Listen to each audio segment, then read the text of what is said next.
श्री पंचमी रे रथकाट अनुकूल करा जाइछि। रथखଳାରେ 3 खंड 12 फुटिया लंब धौरा काठ रखाई पूजा करा जाइछि।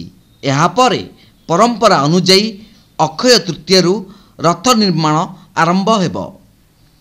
आगामी जून 20 रे विश्व प्रसिद्ध पुरी रथयात्रा अनुष्ठित हेब।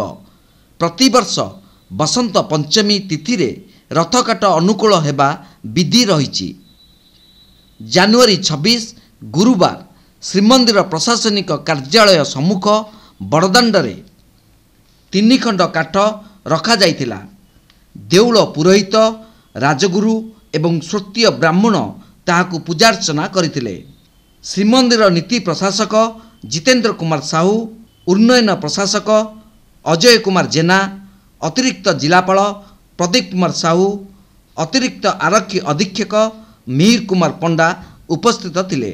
महाप्रभु श्री बलभद्र, कालिया ठाकुर श्री जगन्नाथ एवं देवी सुभद्रांक रथ निर्माण पई 865 खंड असन, धौरा एवं फासी काठ आवश्यक। गत वर्ष ठारू व्यवहार न होई 118 खंड काठ बलका रही। आउ 747 काठ जोगाइबाकू नयागढ़ बनखंड अधिकारी को मंदिर प्रशासन पक्षर अनुरोध करा जाइछि। ए पर्यंत 104 खंड काठ पुरी रे आसी पहुंची। श्रीगुंडीचा मंदिर सम्मुख मुक्ताकाश रंगमंच रे शुक्रवार आरंभ होईछि श्रीक्षेत्र महोत्सव। नागाबाड़ नृत्य रे कंपिछि शरदाबाली। साईजात देखिबाकू लोकंक भीड़ देखिबाकू मिलिछि। पारंपरिक समर कला कौशल दर्शक को मनोरंजन करिछि।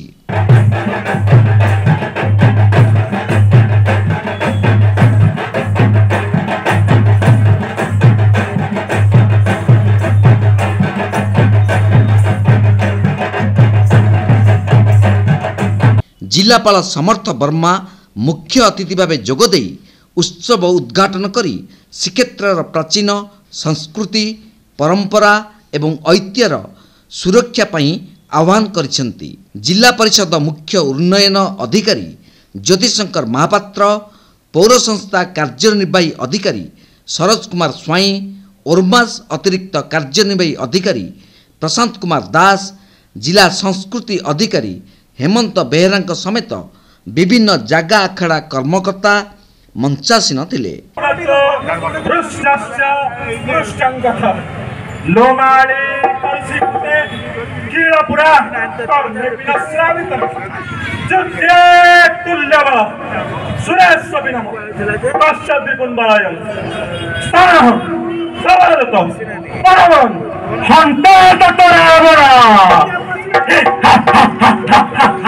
साईजात परे पुरी डांस एकाडेमी पक्षर ओडिसी नृत्य पूर्वांचल सांस्कृतिक केन्द्र द्वारा पुरुलिया छौ एवं लिटिल स्टार ग्रुप कलाकार द्वारा गीतिनाट्य परिवेषण करा जाइछि। श्रीक्षेत्र महोत्सव कमिटी पक्षर प्रफुल्ल कुमार सामंतराय, चक्रधर महापात्र एवं श्यामप्रकाश सेनापति कार्यक्रम परिचालना करथिले। आसंता 31 पर्यंत प्रत्येक संध्यारे मुक्ताकाश रंगमंच रे साईजात समेत आकर्षणीय सांस्कृतिक कार्यक्रम परिवेषण करा जिवो।